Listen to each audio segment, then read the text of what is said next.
Okay, we're on, again, excuse me, we're on part 2. I don't know what part this is going to be. It's going to be like, I don't know, like something. Roman system part 2, I guess, or nomenclature Roman part 2, yeah? Okay, this one is going from formula to name. That's a little bit more complicated. Because what you have to do is you have to deduce the charge of the positive component.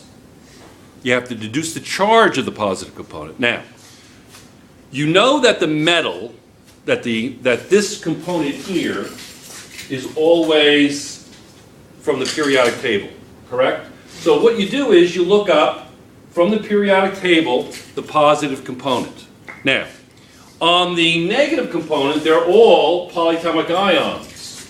I think I wrote polyatomic ions for every one, okay? Now, you can have all of these using negative ions from the periodic table. Chloride, fluoride, bromide. I don't want you to think that Roman nomenclature is only for polyatomic ions. So you can have HFS, hafnium-2 sulfide. Okay? So what you're going to do is, I'll do this one right here. I'll do this one here. Okay?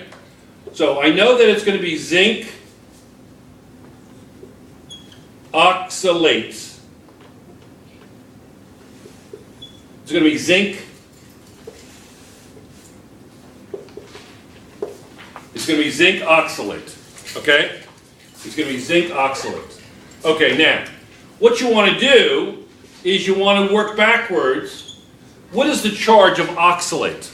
You can look it up. It's constant. It never changes. It only has one. Yes? Negative 2. Okay, oxalate is negative 2. Okay.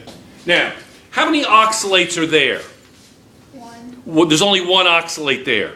So what's the total charge of the negative component? Negative 2. Therefore, what is the total charge of the positive component?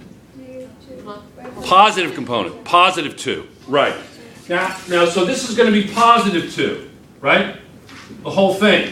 So how many zincs are contributing to that positive 2 charge? 1. 1. There's only 1 contributing to it, right? So what would the charge of each zinc ion be if the whole charge is positive 2 and there's only 1 zinc contributing to that charge? How many zincs do you need? 1. And what's the charge of each zinc? 1. Plus 2. You got to say plus 2. So the charge of the zinc is plus 2.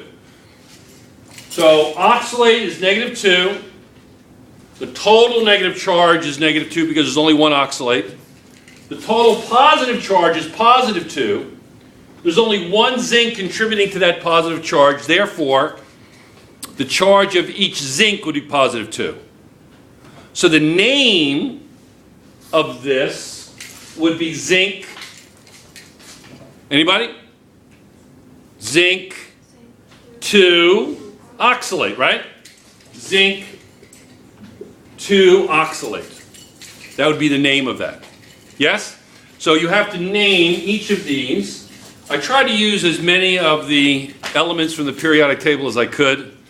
Even seaborgium. What was the first name of the scientist whose element was named after him? Seaborgium, as extra credit. Seaborgium. What was the scientist who that was named for? Seaborgium. What was his last name, and what was his first name? I'll give you a hint. His last name was Seaborg. Really? That was his last name. Yes. And I think I talked about this. He is considered the father of the modern periodic table.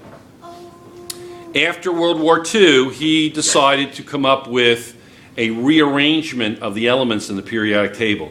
He's the one that took the F elements and put them down below and made a more compact table that was easier to read and made more sense. Right? End of part 2. Yes, Nora? Is he from Russia? No, he's not from Russia. Oh, that was the other one. No, that was Professor Mendeleev. He came up with the original periodic table. Okay? All right, so that's end of part 2. It's a good guess, though. And see you in St. Louis, okay? Excellent.